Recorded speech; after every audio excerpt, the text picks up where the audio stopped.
Hare Krishna.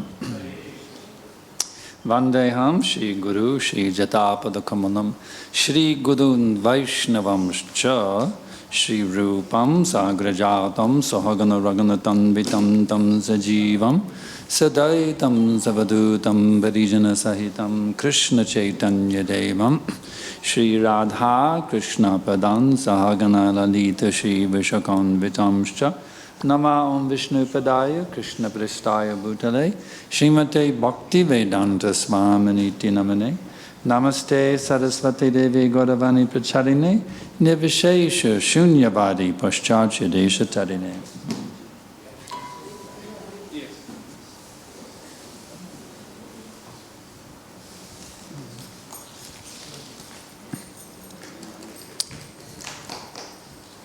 So, welcome to our question and answer seminar.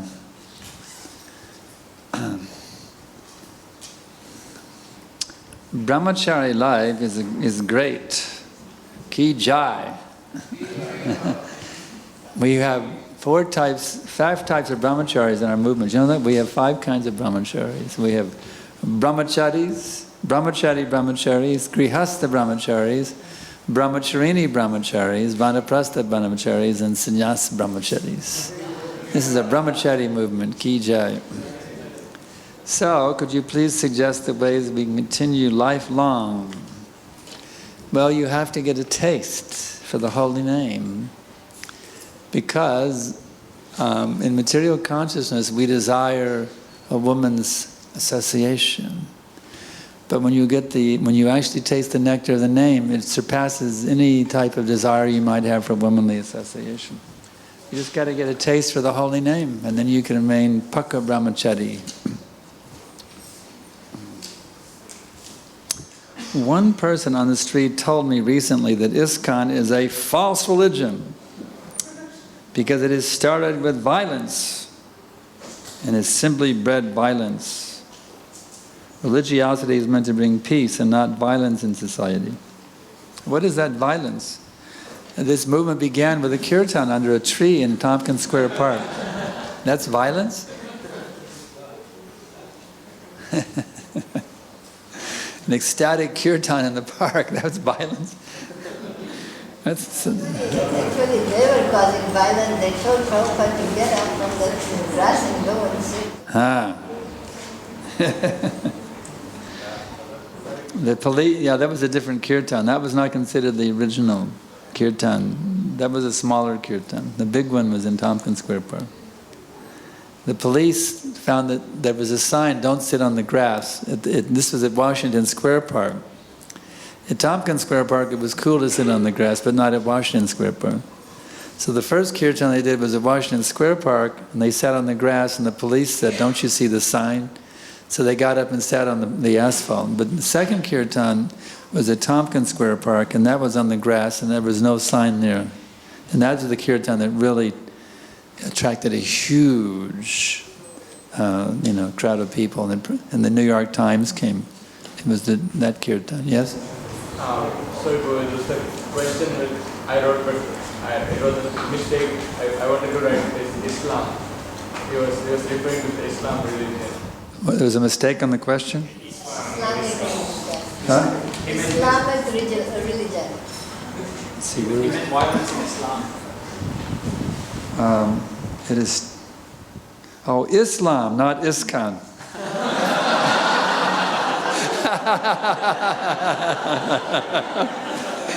There's a little difference, I think.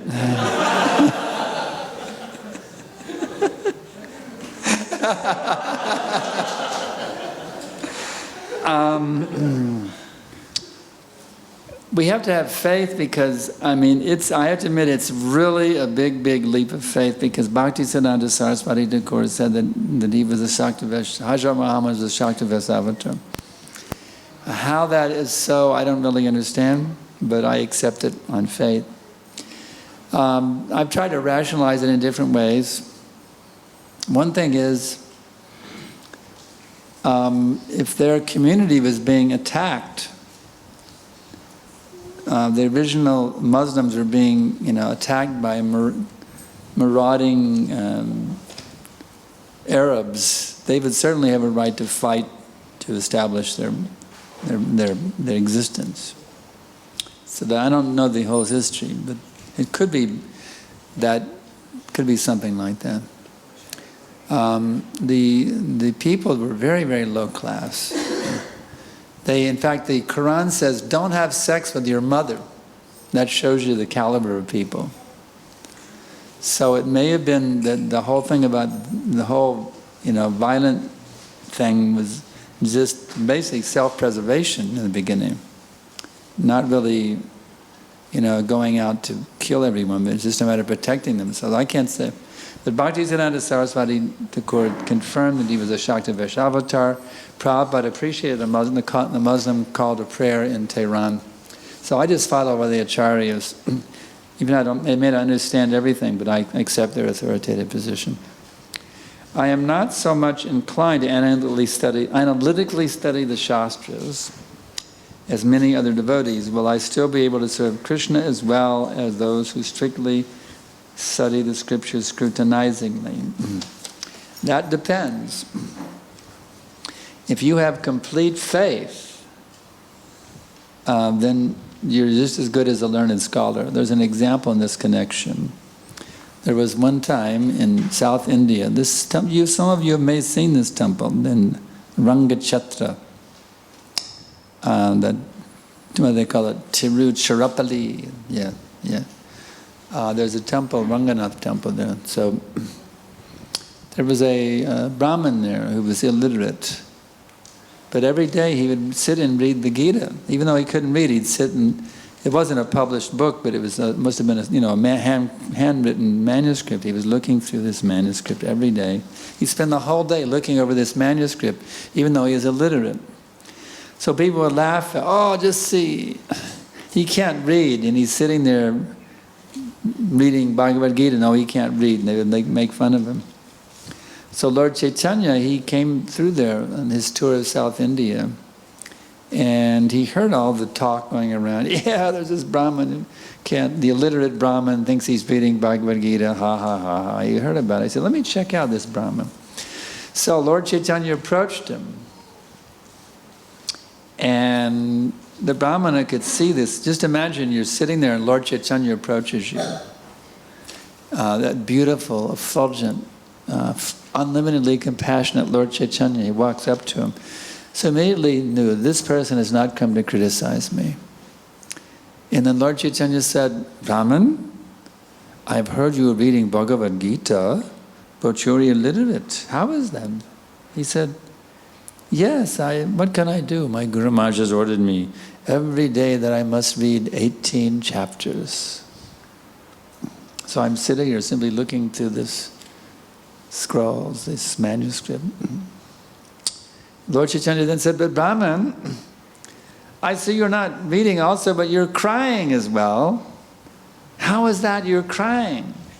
He said there's some illustration here they put of Krishna and Arjuna, how Krishna is acting as the charioteer of Arjuna. And when I see that Krishna is so kind that he's acting as the charioteer of his devotee, I cry. Lord Chaitanya embraced him. He said, Brahman, you are the true scholar of Bhagavad Gita. So if you have unflinching faith in the words of Guru and Krishna, you're as good as any learned scholar. But don't skip Bhagavatam class. We need to hear this philosophy because our faith is weak. We need to hear these classes regularly. We're not on the level of that Brahmin in South India that got embraced by Lord Chaitanya. So you read the books. Actually, Prabhupada said, all of my disciples must read all of my books. You say, well, I'm a grand disciple. No, grand disciples are also disciples.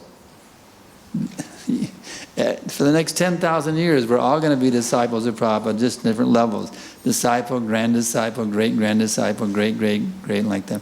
We're all disciples of Prabhupada, and therefore we all have to read his books.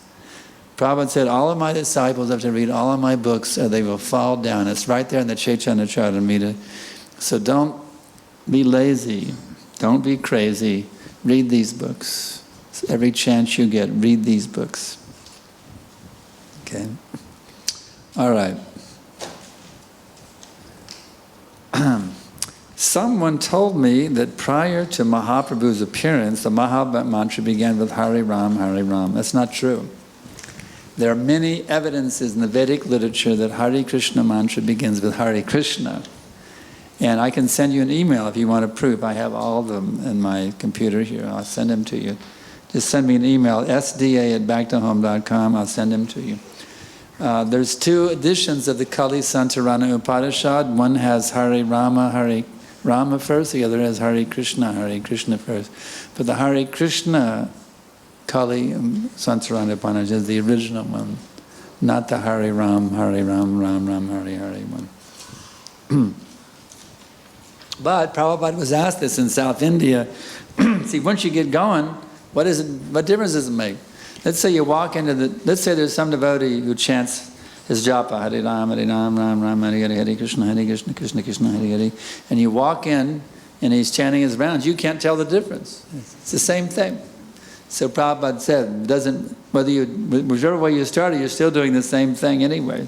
So it's not that big of a deal, but it is, the Hare Krishna is actually the authoritative way to do it, according to many, many scriptural references. How do I make sure that I'm not going into the grip of Maya? I want to serve Krishna only, then why my desire is not fulfilled? Well, have you taken a spiritual master? That's very essential. Rupa Goswami lists 64 items of bhakti, and they're listed in the Nectar of Devotion, chapter 6, how to discharge devotional service. The most important of all of these are 3 things. If you do these 3 things, just like I see these tripods sitting over here, 3 legs means it's solid, okay? 2 legs, it would fall over. 1, it would fall over even faster. 3 legs is solid. So our tripod of bhakti is take shelter of a guru, get initiated by the guru, and obey the spiritual master unflinchingly. If you do that, you're solid. If you're having difficulty, you're not doing those 3 things.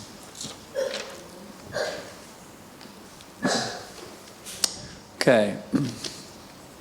After practicing Krishna consciousness for a few years under the guidance, I haven't developed much taste for the holy name. Developing pure love of God feels quite far off. Please suggest. Increase your hankering. It's nice that you have this feeling, oh, it's so far away.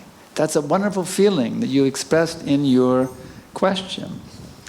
Bhaktivedanta Thakur says, Kabbe haleb habe bolo se dinamar aparada guchi shudaname ruchi kripa bole habe shidari sanchar. When my offenses ceasing, taste for the name increasing, when in my heart will your mercy shine? When, oh, when will that day be mine? Just increase that hankering. When will I achieve that pure name? When will I get it? When will I get it? When, oh, when will I achieve the pure name? Always keep that desire.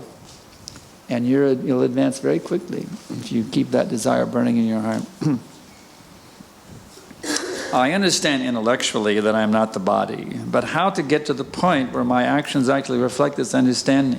Those 3 items will get you there. Shelter of Guru, Diksha, and obey your spiritual master. That will get you there.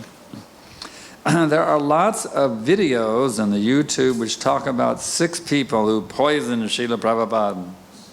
Is this true? No, it's a complete lie by envious people who are trying to poison ISKCON. Actually, I know the devotees originally. The first one who came up with the poison theory was the one who also started the Rithvik theory. It's the same devotee, the same exact devotee. I've had his association. I know who he is. He's a very envious person who doesn't want to accept any authority, and he wanted. Very, very envious person. That's what can I say. It's completely untrue.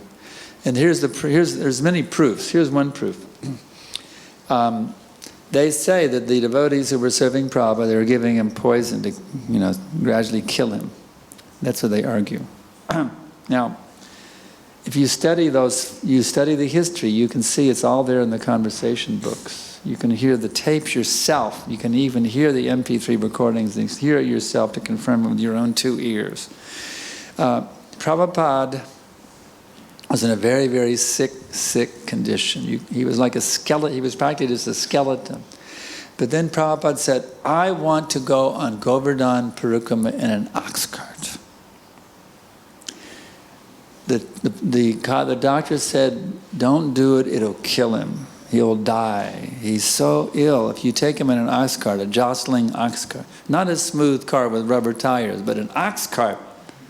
If you take him in, Prabhupada wanted to go in an ox cart around Govardhan. Prabhupada said it will kill him. So Prabhupada said, this is my order, I want it done, and you have to do this. You know, it's like that. Prabhupada ordered it, it has to be done. So you're supposed to follow your spiritual master's order. But the devotees could not do it. They had a meeting, they got together, it was so intense because they knew it would kill Srila Prabhupada if they did this. So they came, they picked one representative, they came with tears in their eyes and begged Srila Prabhupada, please Srila Prabhupada, please, we don't want, please, don't have us take you on Govardhan. They begged him. And Prabhupada said, okay. So that's the proof. If they had wanted to kill Prabhupada, they said, oh yes, Prabhupada, we got the cart, let's go. The doctor said, he'll die, great, he'll die on the parikrama, fantastic. Oh, we can take over the movement, get rid of Prabhupada. I mean, it's a ridiculous argument. If you actually study the mood, you see the mood, you can hear the recordings of those devotees, how they're speaking with Prabhupada with so much intense feelings of love. This is the greatest offense. Anybody who says they poisoned Prabhupada, they are the greatest offenders against this movement. They are the greatest poison against this movement.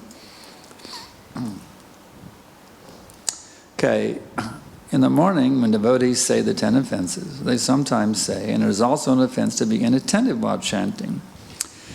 Does that make it 11? Yeah, in one sense it's 11, but it's not really 11. It's the essence of all, actually it's the essence of all the 10 offenses. It's not really, it's the essence of all the offenses to not be inattentive. It's the summary study of the 10 offenses is don't be inattentive. So it's really not, it's really the it's a capsulized version of the 10 offenses. Okay. All right, let's see here. What is the correct understanding about eating chocolate? Please advise in detail. I think they want a sample.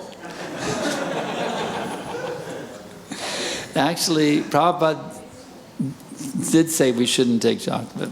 In the GBC confirmed that with a resolution. But he did tell Dhananjaya Prabhu, my godbrother, that it was okay to take chocolate. And he started the restaurant at MVT, so they have chocolate pie at the MVT restaurant in Vrindavan to this very day. Because Prabhupada told him it was okay. So the point is, there's a rule against it, but there's also a concession that you can take it. So what should I do? Should I follow the rule or the concession? Prabhupada said it's better not to follow concessions. So you can make your judgment on that.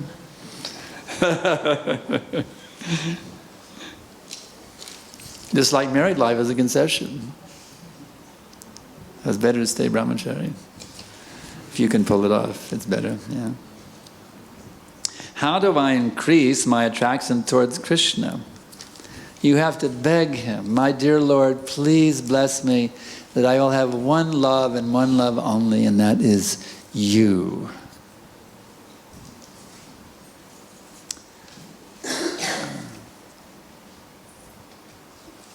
Okay. I get agitated by an opposite sex very quickly. I'm trying to keep my mind away from these things and not succeeding.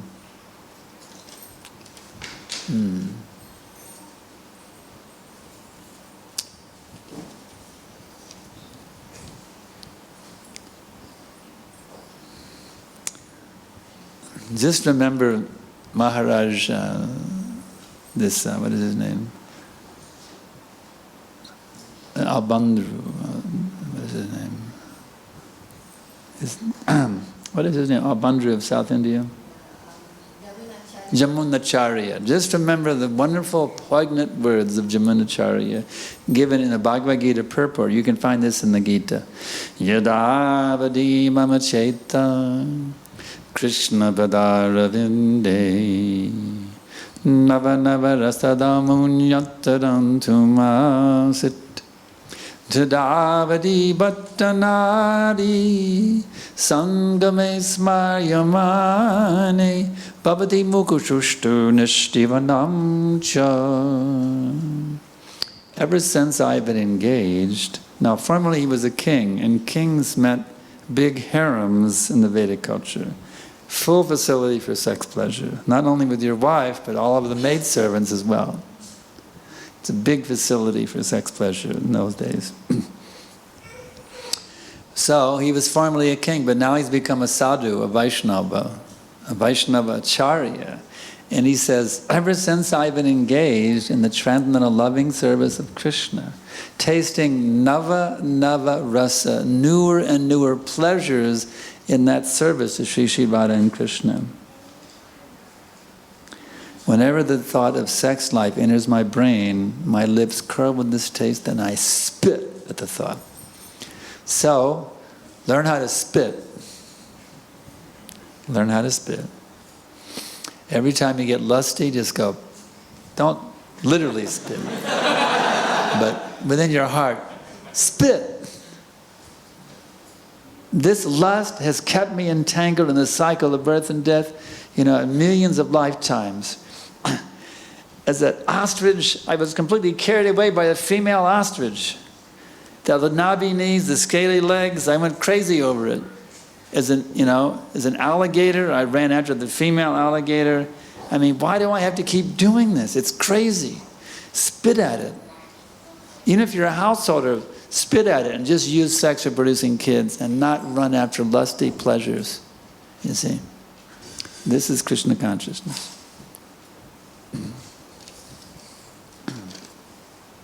Okay. I like to come to the temple and associating with devotees, but my faith in Krishna is not strong. I want to come on the path of devotional service, but something is making me to step back. That is your rascal mind, sir. Kick your mind. Actually, Bhaktisiddhanta Saraswati Thakur says, beat your mind with shoes 100 times in the morning and with a broom 100 times in the evening. Beat your mind. Your mind is standing in the way. Tell your mind to stay, put your mind in the shoe rack, or what do you have out there? Keep your mind with your shoes out there.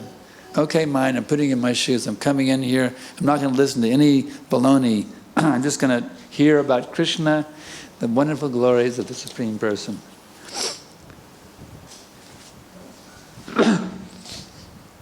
Okay. How do you prove the concept of reincarnation? Well, you're reincarnating at every minute, sir. At every minute, your old blood corpuscles. You don't have the same body now that you did when you walked into this class 20 minutes ago. Because at every minute, the old blood corpuscles are dying and new blood corpuscles are taking the place. Just like a river. You have a river in Melbourne? What's it called? Huh? Yara River. Yala? Yara. Y-R-A. Yara. So okay. And what is the name of the ocean here? The Melbourne Bay or something? Huh? Southern Ocean? Okay. So take the water molecules in the Yara River. Today we call them Yara River, and tomorrow they'll be called the Southern Ocean. The same water molecules take on different designations according to where they're located. So these molecules that you call you, they came from somewhere else. Today you say they're you, tomorrow they'll be me, because you exhaled in this room and I inhaled. I have some of your molecules. I'm walking out of this room with some of your molecules, you see. We're switching molecules with each other, just sitting in the room together.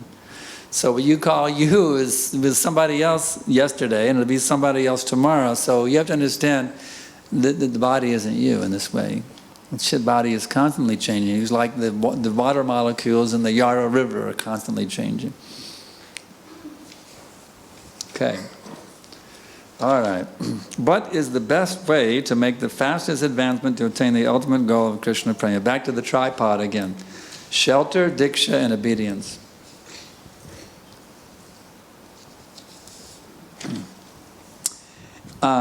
Is it mandatory to receive personal instructions from the spiritual master? Actually, all of his instructions are personal instructions. When he gives a lecture, he's giving you personal instructions. You think they're impersonal? When he says, you must surrender to Krishna in his lecture, that's a personal order. Every disciple is getting personal instructions from the spiritual master. How to remain undisturbed with disturbing situations. Actually, every single situation you find yourself in is the special mercy of Krishna to help you get out of this material existence. So instead of being disturbed, you should feel grateful with everything that happens to you at every minute. Thank you, Krishna. An attitude of gratitude is the key. Is that all we have left? Oh, there's more coming, okay. Any of our internet audience have any questions? You're free to post them in the chat window. Let's see. All right. If I have to question, why is this verse mentioned here rather than just mention the personal aspect of Krishna in every verse? Does this mean that I see Krishna's inconceivable potency in every... Let me start again. If I have to question why in this verse... Oh, it was this morning's verse. From the Bhagavatam class. So that since we didn't study that verse now, we'll put that on the side. Okay, I visualize, I see God in food, objects, and people. What does this mean? Well, the fact is that Krishna is present in everything because everything is his energy. It's confirmed in the Brahma Samhita, is within every atom. So if you're visualizing that Krishna is everywhere, then you're actually training yourself to see things according to the scriptures. He's present in his fullness in every one of the atoms that are scattered throughout the universe at one and the same time, Lord Brahma states. So you're training yourself to see things according to scriptures, and that's good. Even though I chant trying to focus on the holy name, I do not get the consistent concentration. Please share some tips to improve the quality of japa. Early morning, early morning, early morning. Those are the 3 best tips.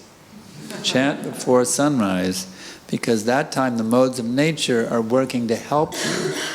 Other times of the day you have to go against the influence of the modes, but during the Brahma Muhurta hour, the modes are actually helping you to chant Hare Krishna. It's a sattvic time. Can you please throw some light on dressing by Matajis? Recent generation devotees have started dressing in provocative way.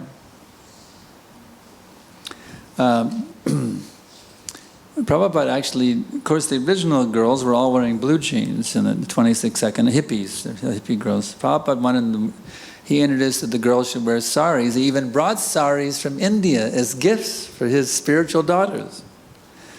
So saris are really where it's at for the ladies, not Punjabi suit or what they call them. It's saris are the real dress style. So that's what Prabhupada established, and they're actually said that these provocative styles actually make a woman like a prostitute.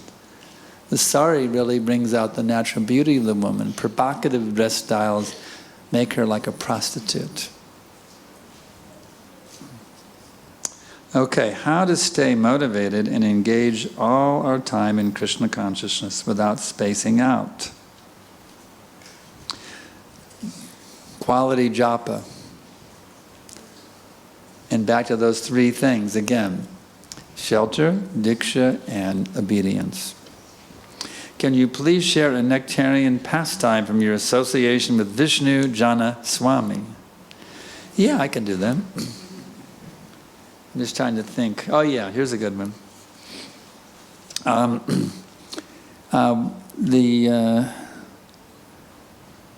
In the beginning, there was only Ratha Yatra in San Francisco. So we had, in Dallas, we had a little tiny duplex. It was very tiny little, half of a house. The bottom, the downstairs part of the house was the temple. Some Karmis lived upstairs. So and I was visiting from Austin. We had a Lord Chaitanya festival. It was really nice.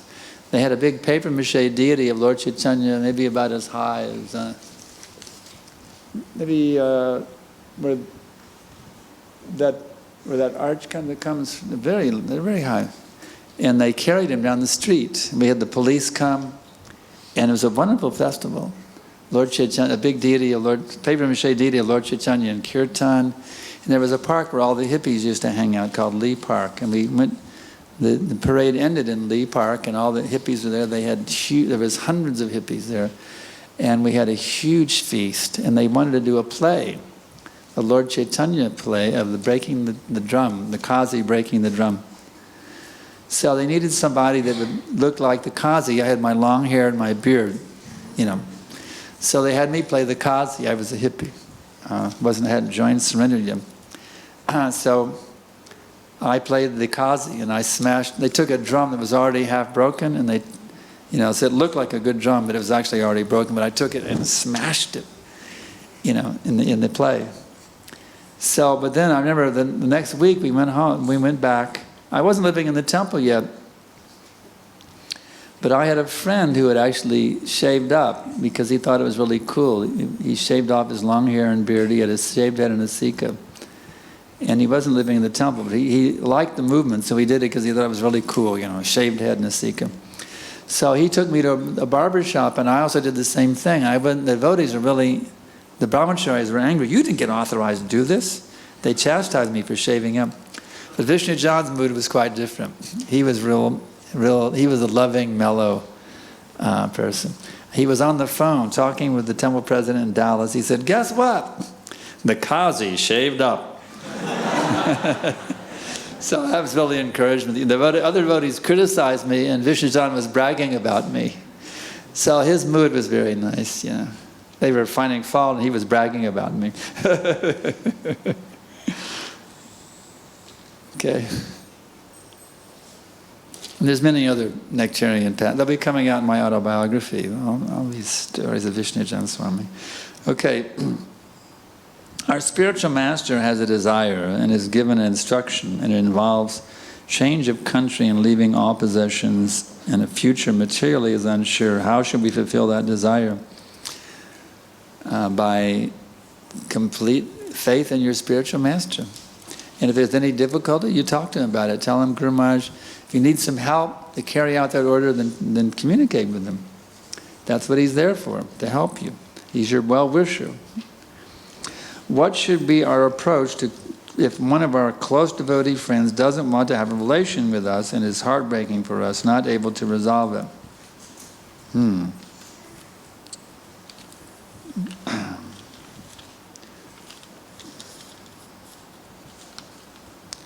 Talk to somebody that they do have a relationship with. See if they can act as a mediator. Sometimes some devotees discourage brahmachari life. Any advice for us or them? Brahmachari life should not be discouraged, it should be encouraged. It's wonderful life. I know I spent 14 years as a brahmachari, the golden years, very, very wonderful. And actually, brahmachari life is for two calibers, two classes. It's for those who are detached, it's also for those who are attached. It's a perfect training to become a sannyasi and a perfect training to become a grihastha. So brahmachari is the training ground for either sannyas life or family life, either one. So brahmachari life is the foundation of our movement, and it should be highly encouraged because we get from good brahmacharis, we get first-class householders and we get first-class sannyasis. We need both in our movement. And the brahmachari is the training ground for both sannyasis and grihasthas. How to get peace of mind when there is chaos going on in your life and you can't concentrate on your prayer or your chanting? Well, are you doing the tripod? Shelter, diksha, and obedience. If you are, that turbulence will be minimized and you'll be able to concentrate. Okay, this one was already answered. How to balance between material and spiritual life? 80-20 is pretty good. 80 for spiritual life and 20% for material life. I recommend 80-20. Most of your focus should be, you have to take care of your bodily necessities, eating, sleeping, mating, defending. But 80% of your consciousness should be on advancing in spiritual life and 20% on taking care of your bodily needs. But even that is connected with your spiritual consciousness, because I need to keep my body in good shape because I'm using it to engage in Krishna's service. So actually it's 100% spiritual life in that sense. There are innumerable Brahmas. Which Brahma wrote the Brahma Samhita? That is our Brahma, Chaturmukhi Brahma, the four-headed Brahma. Devi, if you want to answer some of these questions, just let me know. Huh? And I'll be happy you to answer. Huh? Huh? Huh? What's that? When I need, I will speak. Okay, just feel free to speak up any time. Okay. What is the position of Lord Shiva or Shiva Tattva? This is answered in the Brahma Samhita. Let's see. Cheram yatannadi vikara vishesha yogam sanjayate nahitata pitagasti heto yashambhutam apitata samupaiti karyan govindamadi purusham tamaham bhajami. Just as milk is transferred into yogurt by the action of acids, but the effect yogurt is neither the same as nor different from its cause milk, so I adore the primeval Lord Govinda, of whom the state of Shambhu, Lord Shiva, is a transformation for the performance of the work of destruction. That's how to understand the position of Lord Shiva. Okay. Here is a question from Riga, Latvia. Is the lecture going on or not? Can you... Oh, she can't hear anything. Here's another one. This is a question from Lithuania. Is it correct to drop everything and hope that Krishna will take care? No. You take care. Don't say, Krishna, I have all my duties, my service, I just drop it and then you cover my service for me. No, you have to do the service. You shouldn't drop everything. You should remain completely dutiful. Whatever your duties are given by Guru and Krishna, you accept those as your very life and soul and depend on Krishna to help you to execute them successfully. Don't be like Arjuna, dropping your bow and arrow on the chariot and saying, I cannot fight. Don't do that. How to purify our senses? By engaging in Krishna's service. Chanting without distraction is very difficult. What is the secret of undisturbed chanting?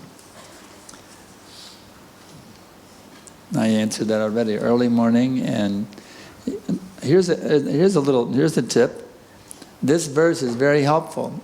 If you meditate on this verse before you chant your rounds, it's really, really good. Syat Krishna Nama Charitari Satap Yavidya Pato Batafsha Rashanashana Rachikanu Kentavadadandanidang Kalachai Vajushta Sramikamad Baditula Sravikramad Babita Tagamula Hantri.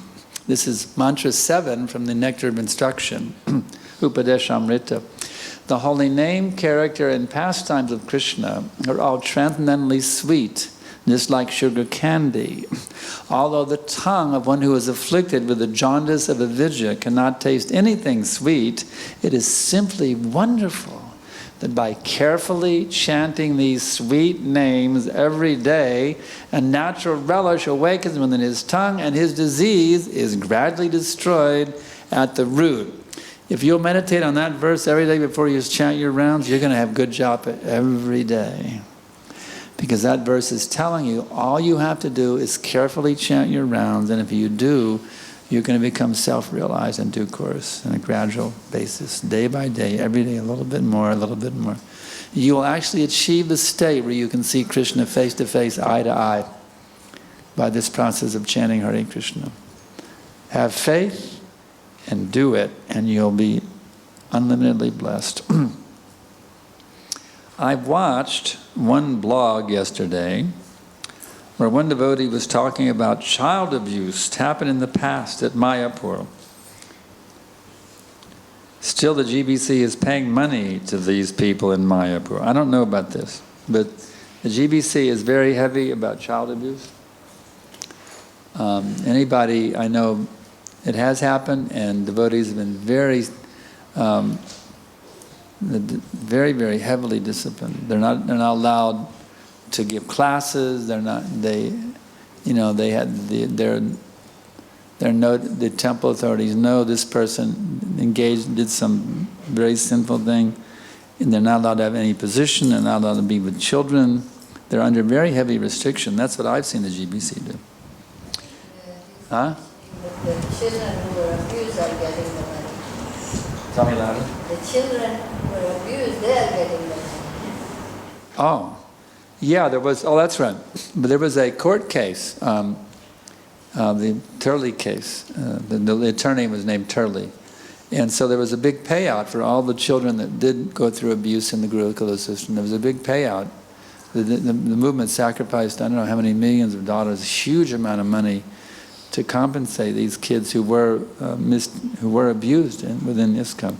There was a big payout, a big lawsuit, and a big payout to the kids to help them deal with the problem they experienced. If a person is pretending to be a devotee and abusing others and using harsh language, how can we deal with him? Is he eligible to be called a devotee? Well, he could be a devotee of Kali.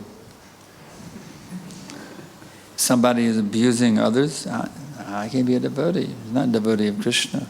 Devotee of Krishna is an ocean of mercy, not abusive. Can you please explain how chanting Hare Krishna can purify me? Because you're directly associating with Krishna. And by that contact, just like if you're cold, you get close to the fire, you get warm. So by getting close to Krishna, you become purified by contact with Him. You said to keep your mind in the shoe rack, but how do we practically do that? Don't let your mind trick you. Don't let your mind play tricks. Any doubts that come into your mind, just say, no, I'm not going to listen to you. But I did not clearly understand the concept of reincarnation. Your body is changing at every minute. It's a very simple point. You don't have the same body now that you did 20 minutes ago. Your body is constantly changing. Because at every moment, the old blood corpuscles are dying and the new blood corpuscles are taking their place. So you're constantly reincarnating at every minute. How to understand the statement that Krishna is absolute? Absolute truth is that from which everything is emanating.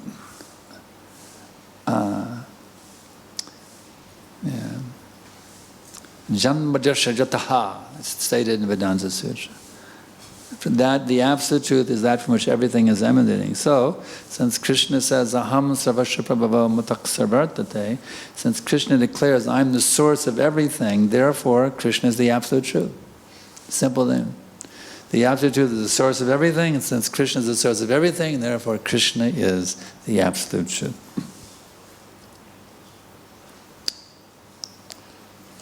Okay. Anyone from the internet?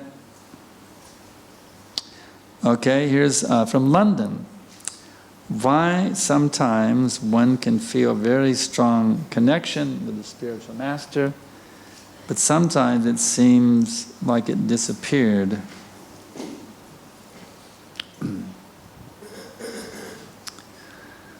If you're not remembering his instructions and not trying to follow his instructions, you will feel yourself to be at a distance from him. But if you remember your spiritual master's instructions, he's fully present in the form of his instructions. So if you meditate on his instructions and try to carry them out, you will feel how your spiritual master is right there within your heart, seeing you, guiding you, blessing you, and inspiring you at every minute. do dreams have any importance in Krishna consciousness? My dreams are very weird, meaningless, and sometimes disturbing. How to deal?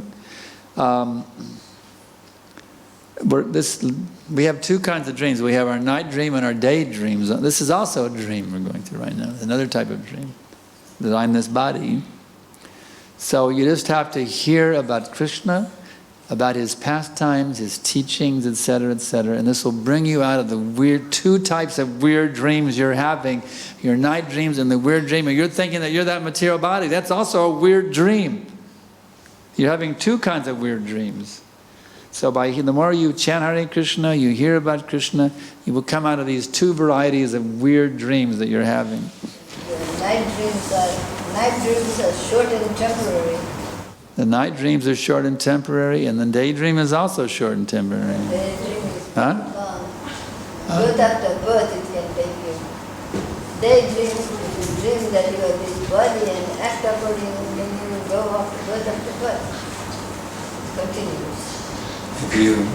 One thinks that I am this body and gratify my senses. Yeah, we go through so many varieties of dreams. I'm dreaming I'm a male, I'm dreaming I'm a female, I'm dreaming I'm a bird. These are all different types of dreams also. Of course, I'm not saying it's false, the body is actually there, but it's not you. You're dreaming that you are that body. And we have one dream after another dream after another dream. I dream I'm a little kid, I dream I'm a teenager, I dream I'm a young adult, I dream I'm middle-aged, I dream I'm an old senior citizen. These are all just dream states. Dream states. It's not the self. Okay. All right, I have a girlfriend, but our relationship is no more there. I'm not able to come out of it. I have a puppy love and my heart's broken. Can you please give some guidance? Because I want to advance in bhakti. Just give your heart to Krishna.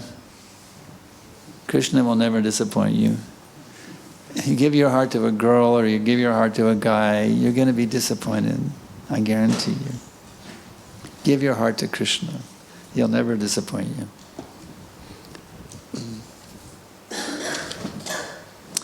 Can you please explain with an example how one act can be done in Bhakti Yoga, Karma Yoga, and Nishkam Bhakti?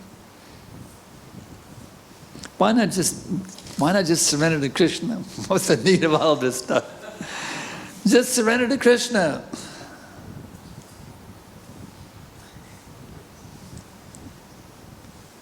Karma Yoga is actually is the beginning stage of bhakti. In Karma Yoga, you're attached to acting in a certain way. It's like some say, well, I have to do service according to my propensity. That means he's like a karma yogi. I like to do this, so I want to do that for Krishna. That's good. But when you advance more, you see, when you come to actually bhakti yoga, I can do whatever my spiritual master asks me to do. Not that Gurudev, that's not my propensity. You can't ask me to do that, Gurudev, because that's my propensity. See that? Maybe you might be a karma yogi at that point. But the real thing is to become a bhakti yogi. I'll do whatever I'm asked to do. I'm transcendental to this or that thing. How to maintain the balance between student life and spiritual life? I am struggling. Chant your rounds first thing every day and then do your work and hit the first business. If you're in the university and you're struggling with a workload of study and lectures and papers, first thing is get up and chant your rounds every day, 16, and then everything will be okay. Always put Krishna first, and then it'll all make sense. If you put Krishna at the end, you'll be bewildered. Always do. Instead of staying up late and doing your homework late, go to bed early and get up early, do your rounds and do your homework in the morning after you finish your rounds, because in the morning your mind is more suitable for learning. Late night is the time for sleeping. It's not the time for studying. Don't stay up late. Go to bed early and get up very early when the mind is much more suitable for learning and absorbing the holy name and your studies. I've seen one family, the boys were studying And I saw they did them. They would go to bed early and they'd get up in their pajamas. They'd be studying get out their textbooks in their pajamas and studying. And they made very good grades in school, you see. They did their study in the early mornings instead of late at night. Okay, what's the difference between a Brahmavadi and a Mayavadi? Okay, Brahmavadi means he has come up to the level of understanding the absolute truth as Brahman. And he's not inimical to the idea. The four Kumaras were Brahmavadis.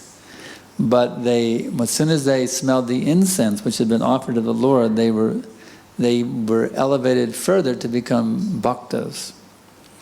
A Brahmavadi has nothing against the idea of God's being a person. He just hasn't been introduced to it yet, that's all. He's innocent. But a Mayavadi is inimical.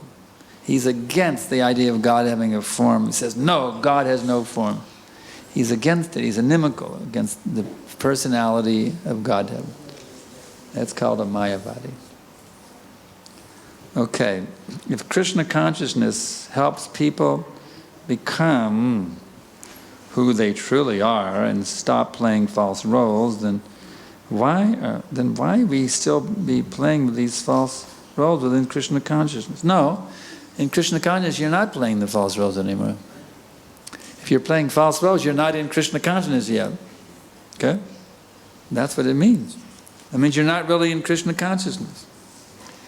Why then is the exception, why is the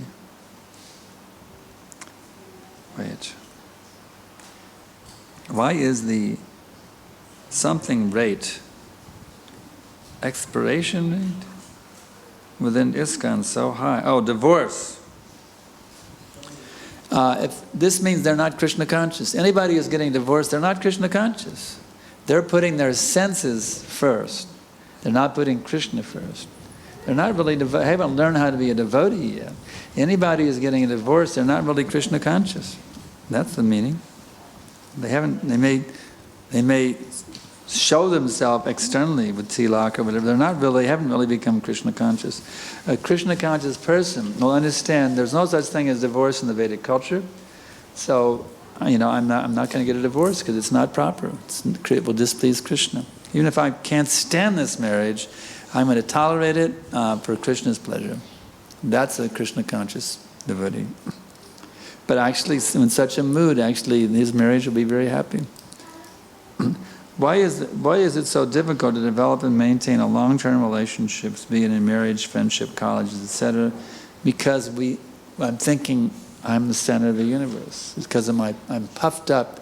That's why I can't develop relationships. That if you're humble, you'll have so many wonderful relationships. You just have to be humble. Don't be proud. Be humble. And you'll have so many wonderful relationships. Okay, let's see anybody else from the internet.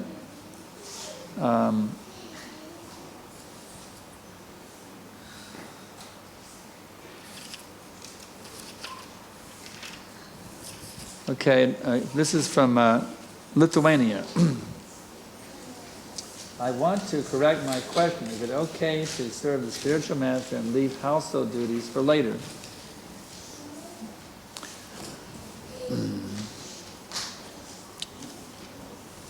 Well, the gopis did it. They completely abandoned all their household duties. But the spiritual master, especially when you're a Krishna conscious wife, you have a Krishna conscious husband. Spiritual master is sensitive to your household duties. He doesn't want you to be a complete, household life to be a complete wreck. He's sensitive to them. But in principle, yes, one is just like the gopis are fully surrendered to Krishna. The disciple is fully surrendered, whatever my spiritual master wants. That's the proper mood for the disciple. If I have difficulty understanding how we are the parts of God, as Krishna explains, Mamaya Vangso Jiva Loke. Oh, I have difficulty. If we are separated expansions, how we can be eternal? Since Krishna has to expand, then we come. Yes, no, your understanding is incorrect. You're thinking, well, because Krishna expanded us out of him. Therefore, at one point we weren't there, and then we came into being when he expanded us out of himself. But the reality is, he is eternally expanding us from himself. He has always been expanding us, confirmed in Bhagavad Gita 2.12. Na tvevahang jatu nasang, na tvang me janadipa, na chaiva nama vishama, sarva mayamataha param. Never was there a time when I did not exist, nor you, nor all these kings, nor in the future shall any of us cease to be. Therefore, Krishna is eternally expanding you from himself. You are an eternal expansion of Krishna. He's always expanded you from himself. He will always be expanding you from himself. You do not exist independently. You exist merely by the fact that Krishna is manifesting you to have a loving relationship with you. That's why you exist, not because your parents wanted to have a baby. Okay? Do you approve of Bollywood dancing at Rath-Yatra festivals? I don't know what is Bollywood dancing.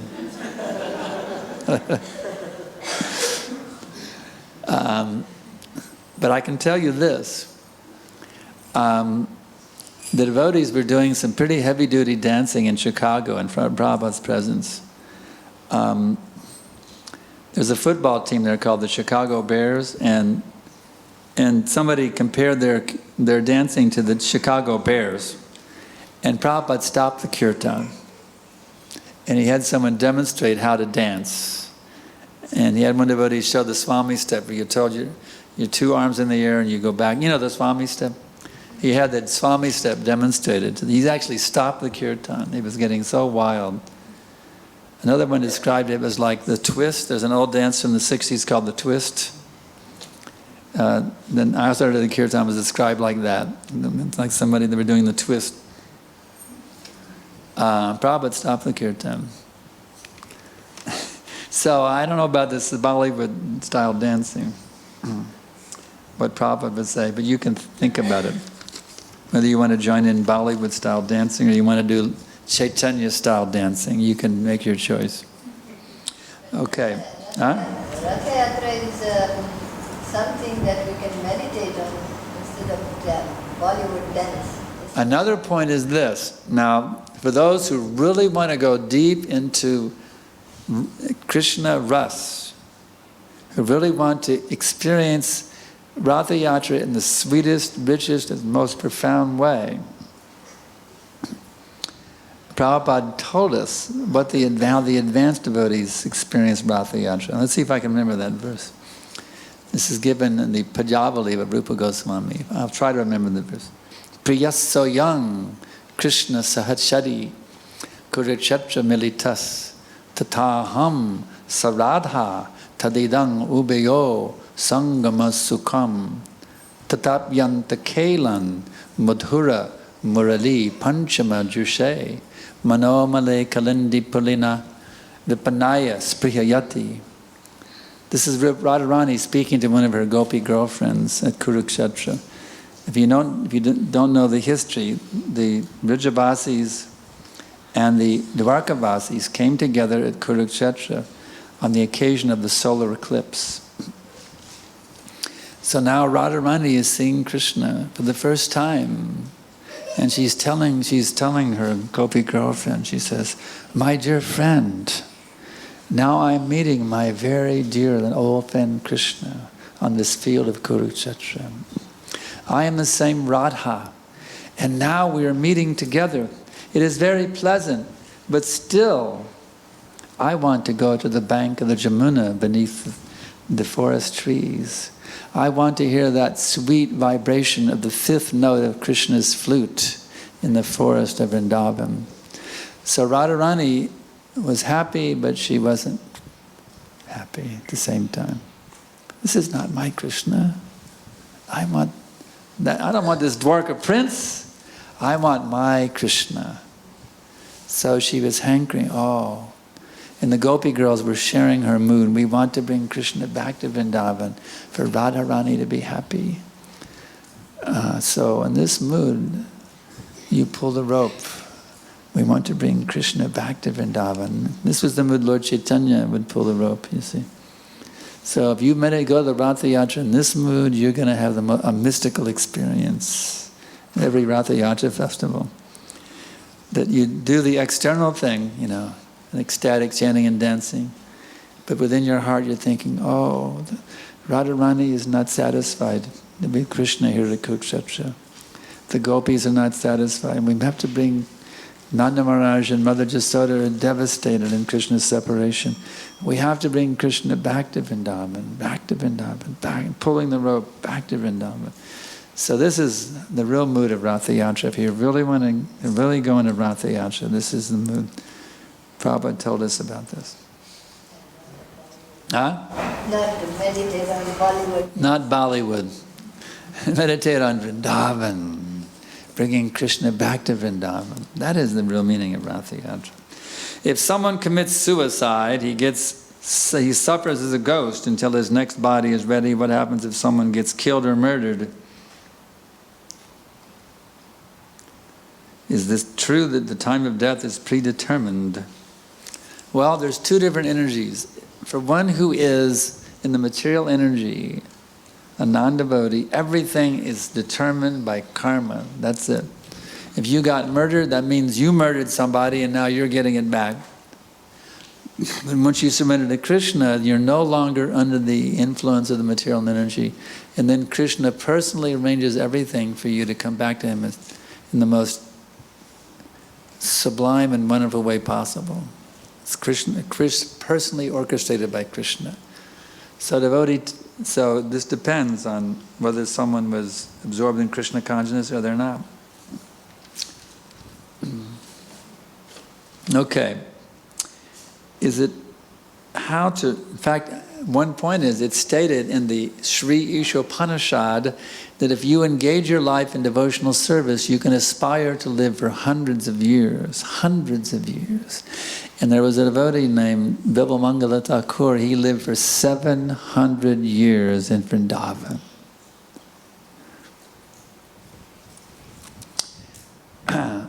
Is how to really focus our mind on Krishna when old bad habits, sinful, keep alluring us. Yato nischalati manaschantalamashtaram. From wherever the mind wanders due to its flicker and its unsteady nature, one must certainly withdraw it and bring it back under the control of the self. But a higher principle is this: just try to relish the nectar of the name, and then your mind is automatically controlled. Just try to relish the sweet, sweet, unlimited nectar oozing out from these two syllables, Krishna.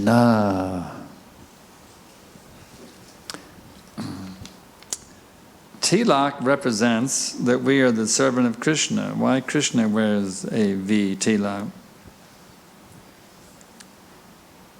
Krishna is also devoted to Krishna. He meditates on himself, you know that? Yeah.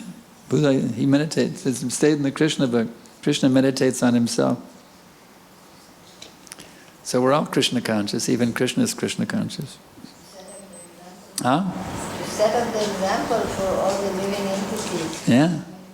Yeah. How to surrender to Krishna? It's the tripod, once again. Shelter of a guru, diksha from the guru, and obey your guru. That's in a nutshell how you surrender to Krishna. The spiritual master will train you how to do everything, how to say everything, and how to think every thought in such a way that it pleases Krishna. That's his duty. He has learned that art from his guru, and now he's going to train you to do the same thing that he's learned to do from his spiritual master. That's called parampara system. What is the difference between partial pralay and full devastation of the entire world? Why is it required? There is a partial devastation every night of Brahma, and a full devastation at the end of Brahma's life. Why that's going on? It's all to facilitate the living entities getting out of this material existence and going back to home, back to Godhead. Okay, let's see the other internet questions have come in. Okay, now we have another question from Lithuania. How can I open my heart and give love to Krishna if I don't know him? Well, you have to get to know him. You may say, well, I've never met him. How can I get to know him? Well, do you know about Princess Rukmini? She had never met Krishna, but she simply heard about Krishna.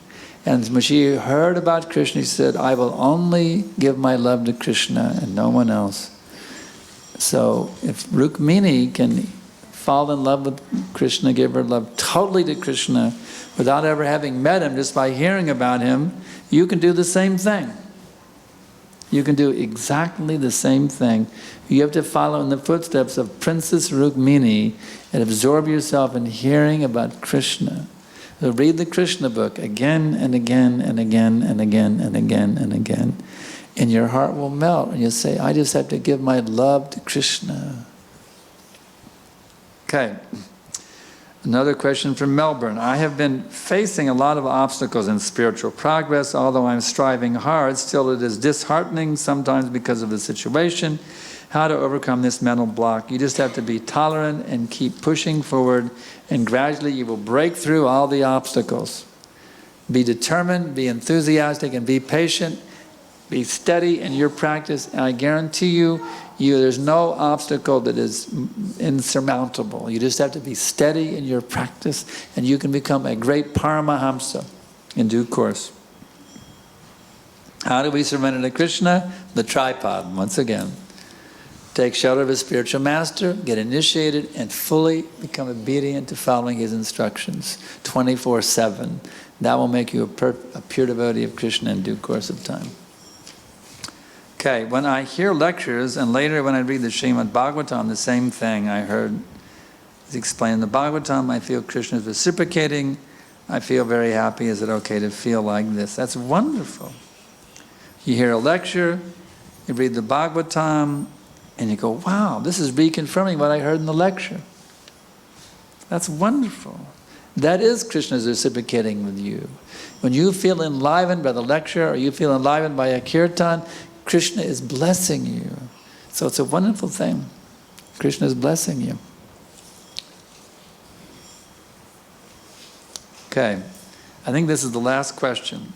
There's no more. This is the last one I have, so this is it. This is it. This is the last question. But there will be another program tomorrow night. 7:30, Same time, same place, same philosophy. But different answers. Because the questions will be different. Sometimes. The questions, but I will answer, I never answer exactly in the same way twice. Tripod. Time, place, and circumstance. Tripod. The tripod will be there, but I'll explain it in a different way.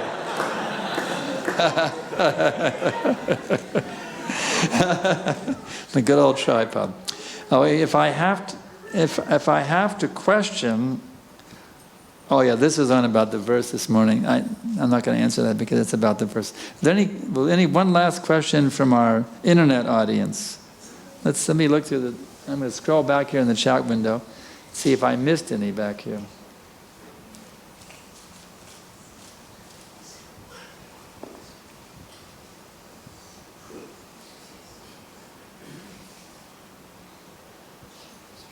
No, I didn't. Is there any one last question from the internet audience? If not, we can. Let's see. Okay, here we go. Oh, thank you for answering all my questions. All right. So this is a good stopping point here. And again, if you'd like to be able to get more answers for your questions, all you have to do is sign up for my free e-course. You go to sda@backtohome.com. And also I have my book here, which is questions and answers that have come in over from my e-course over the years. Many questions and answers are given here. It's called Truth Works, Questions and Answers for Reviving Your Divine Existence. So my disciples have this book available. If you want to get a copy, they have a whole case of them up here. Anybody who gets one, I'll give you a personal blessing in your book, signed personal blessing in your book. So we thank you very much. Srila Prabhupada ki jai.